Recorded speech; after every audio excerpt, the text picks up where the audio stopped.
Growing up in a small town of Flat Rock, just outside of Lamar, Arkansas, Ethan Crowden recalls childhood in the foothills of the Ozarks, where his mother and father encouraged him to read and pursue his dreams at an early age. Living in a rural area has many benefits and its fair share of challenges, and Ethan's parents wanted the very best for him. He hails from a proud, hardworking family of farmers, loggers, pipeliners, and Sunday school teachers, all rooting for Ethan and his older brother's success. His parents, paternal and maternal grandparents, worked the land to carve a path for the future of their generations to come.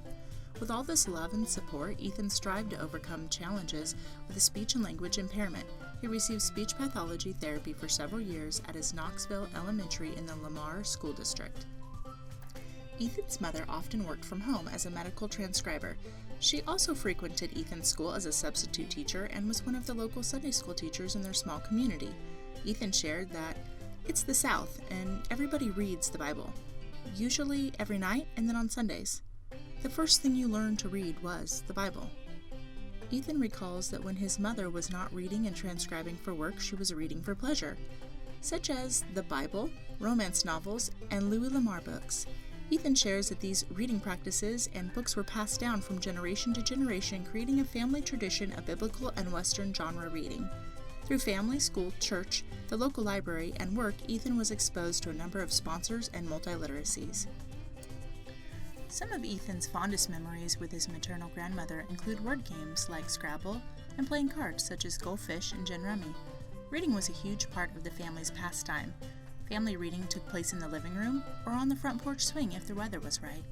Ethan enjoyed reading the Hardy Boys, Wishbone, Sports Illustrated, and fiction. Ethan shared with me that he enjoyed solving mysteries with the Hardy Boys, and that he even tried to bring home the Harry Potter series, but for religious reasons was told to return the young adult fiction. These books may not have been read at home, but they were eventually read and enjoyed, taking Ethan to the magical world of Hogwarts School of Witchcraft and Wizardry. For Ethan, reading was an outlet where Ethan could bring to life vivid illustrations of adventure while never leaving his warm home in the foothills of the Ozarks. Hunting, fishing, and sports were also a huge part of Ethan's life. When Ethan would go hunting, he would often bring books to pass the time in his deer stand. When Ethan wasn't doing homework, hunting, or playing sports, he was working for his school. At the age of just 14, Ethan was waxing floors, mowing the school grounds, and moving furniture. College presented an opportunity for social mobility, and Ethan dedicated himself to his academics and earned several scholarships through the Pipeliners Union and through the Arkansas Lottery Scholarship Program.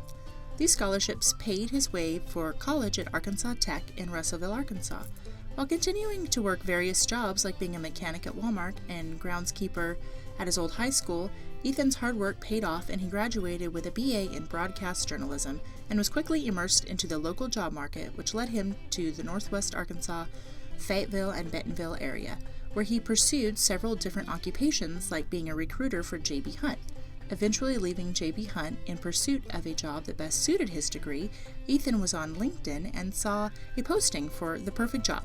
He applied and was quickly hired at ABC Telecommunications in Rogers, Arkansas as a digital client specialist.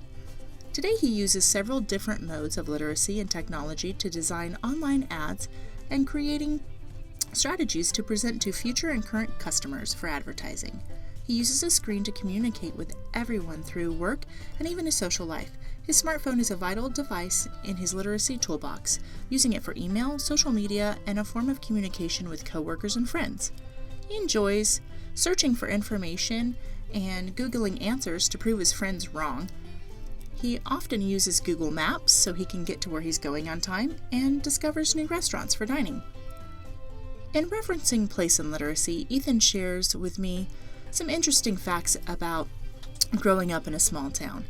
He states, "I can say that reading and writing has set me apart from a lot of people I grew up with. It was the deciding factor of me getting out of the hometown and going to college. I graduated with about 50 to 60 people.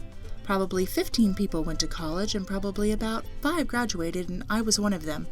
And it was probably because I loved to read, write, and learn." Ethan's life of literacy is not over. In fact, this young man's journey is just beginning.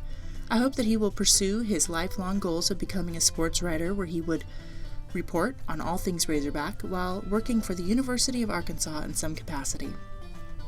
Ethan's story is truly inspirational to every boy and girl who may be growing up in a small town. Ethan did not have the luxuries that many children have growing up in large cities such as Fayetteville or Bentonville, but he never let that get in the way of his dreams. Educators today need to be mindful of the relationship between place and literacy. Students are not all the same, just like communities are not all the same. Students come from all over the country, creating a large cultural melding pot of diverse learners. Some may grow and learn at a different pace than others. Some may come from other countries, have language barriers, have a disability, or come from a lower socioeconomic background. Regardless, educators need to provide students with the necessary materials to succeed. Opportunities are available no matter where one lives today. Today's education system has set a standardized bar, and it's up to the educators to help these students jump over it no matter where they come from. Educators need to collaborate with their students, bringing to life a healthy community within the classroom setting. A child's introduction to literacy typically begins at home with family and then develops in depth at school with educators. If teachers were to rethink place and literacy, might reading and test scores be higher? Well, maybe. I feel that teachers need to incorporate multiliteracies into their 21st century classrooms. Literacy is often thought of just the ability to read and write, but it is so much more than that. If teachers collaborated with their students by letting them explore self-regulated quizzes or activities, their engagement will increase because they will see more value in what they are learning because they helped design it. It may be more challenging for educators to provide equality in education if they teach in a low-income community where there is lack of funding for materials and new technology. However, with collaboration, communication, a little patience and understanding of a child's background, educators can reach all their students and promote success in the classroom.